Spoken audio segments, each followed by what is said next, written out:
कैसे ब्रिटिश काल में बांटो और राज करो की नीति की जाती थी और सबको विभाजित करके कैसे अपना साम्राज्य मजबूत किया जाता था, उसका भी मेजर जनरल बख्शी साहब ने इसमें उल्लेख किया है। और स्वतंत्रता के बाद कई विभाजनकारी शक्तियां जो हमारे देश के अंदर हमारे समाज को जातियों में, क्षेत्रों में और भाषा और बोलियों पर लगातार बांटने का प्रयास करती रही हैं।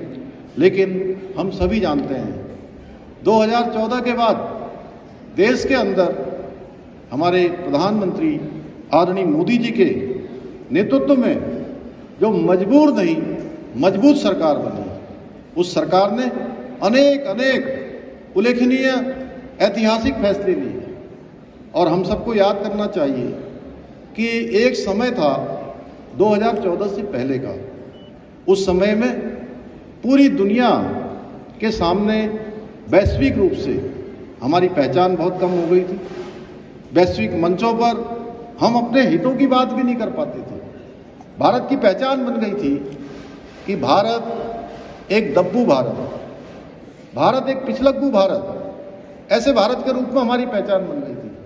लेकिन मजबूत नेतृत्व आया, मजबूत सरकार आई और आज पूरी दुनिया के अंदर कोई घटना होती है, कोई बड़ी बात होती है तो पूरी दुनिया आज भारत के रुख का इंतजार करती है।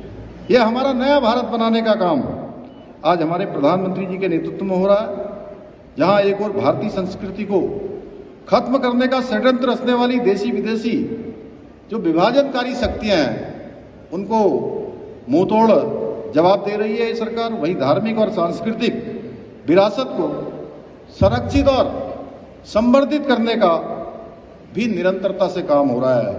इसी का परिणाम है कि अयोध्या में जहां भगवान राम पैदा हुए और अभी हम 4 दिन पहले हम सब लोगों ने दीपावली का पर्व मनाया है।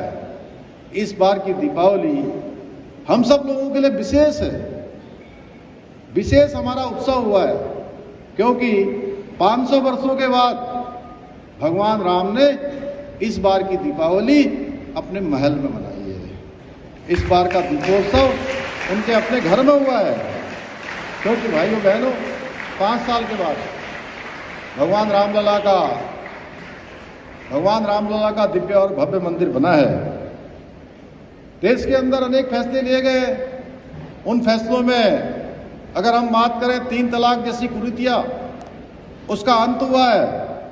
पाकिस्तान पर सर्जिकल स्ट्राइक का निर्णय हो, कश्मीर से धारा 370 को हटाना हो या सीएए का कानून लागू करना हो, ऐसे अनेक उदाहरण हमारे सामने हैं जो देश के अंदर ऐतिहासिक रूप से लिए गए हैं। आदरणीय प्रधानमंत्री मोदी जी से प्रेरणा लेते हुए हमने भी उत्तराखंड में पिछले 3 वर्षों में कुछ महत्वपूर्ण और कठोर निर्णय लिए हैं। जैसा अभी जनरल बख्शी साहब कह रहे थे कि उत्तराखंड में यूसीसी का विधेयक पारित हो गया, यूसीसी का एक्ट लागू हो गया।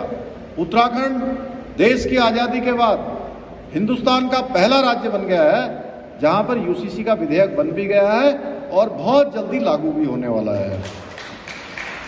इसके साथ ही हमने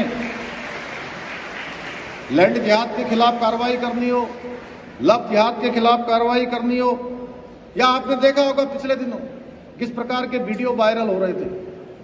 खाने पीने की वस्तुओं को गंदा कर दिया जा रहा था, खाद्य सामग्रियों को दूषित कर दिया जा रहा था और एक कुंठित मानसिकता के तहत थूक जिहाद चलाया जा रहा था।